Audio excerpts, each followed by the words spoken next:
ರಾಮನಗರದ ಮಾಗಡಿಯ ಒಬ್ಬ ಸಾಧಾರಣ ಹುಡುಗನಾಗಿದ್ದ ರಾಜಶೇಖರ್ 700 ಕೋಟಿ ಟರ್ನ್ ಓವರ್ ಮಾಡೋದ್ರ ಜೊತೆಗೆ ಸುಮಾರು 4,000ಕ್ಕಿಂತ ಹೆಚ್ಚಿನ ಜನಗಳಿಗೆ ಕೆಲಸ ಕೊಡೋ SRS ಗ್ರೂಪ್ ಅನ್ನ ಹುಟ್ಟು ಹಾಕಿದ್ರು. ಇದರಲ್ಲಿ ನಮ್ಮೆಲ್ಲರ ನೆಚ್ಚಿನ SRS ಟ್ರಾವೆಲ್ಸ್ ಕೂಡ ಒಂದು. ಇದ್ರ ಜೊತೆಗೆ SRS logistics, lodges, tours and travels ಇನ್ನು ಹೆಚ್ಚಿನ ವರ್ಟಿಕಲ್ಸ್ ಗಳಿವೆ. ಕರ್ನಾಟಕದ ಅತ್ಯಂತ ದೊಡ್ಡ ಪ್ರೈವೇಟ್ ಬಸ್ ಆಪರೇಟರ್ ಹಾಗೂ ಬಸ್ಸಿನ ದಿಗ್ಗಜ ಅಂತಾನೆ ಕರೆಸಿಕೊಳ್ಳುತ್ತಿದ್ದ SRS ಹಳ್ಳದ ಹಾದಿ ಹಿಡಿದಿದ್ದು ಯಾಕೆ?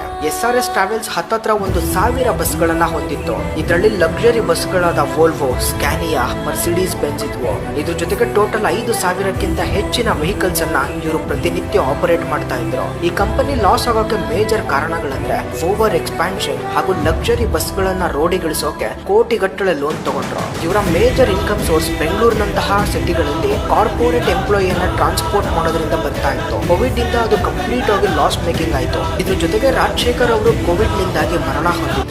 ಸವಾರನಿಲ್ಲದ ಕುದುರೆಯಂತೆ SRS ಆಯ್ತು. ಇದ್ರ ಜೊತೆಗೆ IT ಹಾಗೂ CBI ನ ಇನ್ವೆಸ್ಟಿಗೇಷನ್ ಕೂಡ ಬಂತು. ಇನ್ನು ಹಲವಾರು ಕಾರಣಗಳಿಂದ ಒಂದು ಟೈಮ್ ಅಲ್ಲಿ ನಮ್ಮನ್ನ ಊರಿಂದ ಊರಿಗೆ ಹೊತ್ತು ಒಯ್ಯುತ್ತಿದ್ದಂತಹ SRS ಬಸ್ಗಳು ಇವತ್ತು ಕಣ್ಣಿಗೆ ಬಟ್ಟೆ ಕಟ್ಟಿದ ಕುದುರೆಯ ಹಾಗೆ ದಿಕ್ಕು ತೋಚದೆ ನಿಂತಿವೆ. SRS ಗೆ ಈಗ ಮತ್ತೆ ಪುನರಾರಂಭಗೊಳ್ಳಲು ರೆಡಿ ಆಗ್ತಾ ಇದೆ. ಮತ್ತೆ SRS ಮೊದಲಿನ ತರ ಬಸ್ಸಿನ ದಿಗ್ಗಜ ಆಗಿ ಬೆಳೆಯುತ್ತೆ ಅಂತ ನಿಮ್ಗೆ ಅನ್ಸುತ್ತಾ? ಕಾಮೆಂಟ್ ಮಾಡಿ.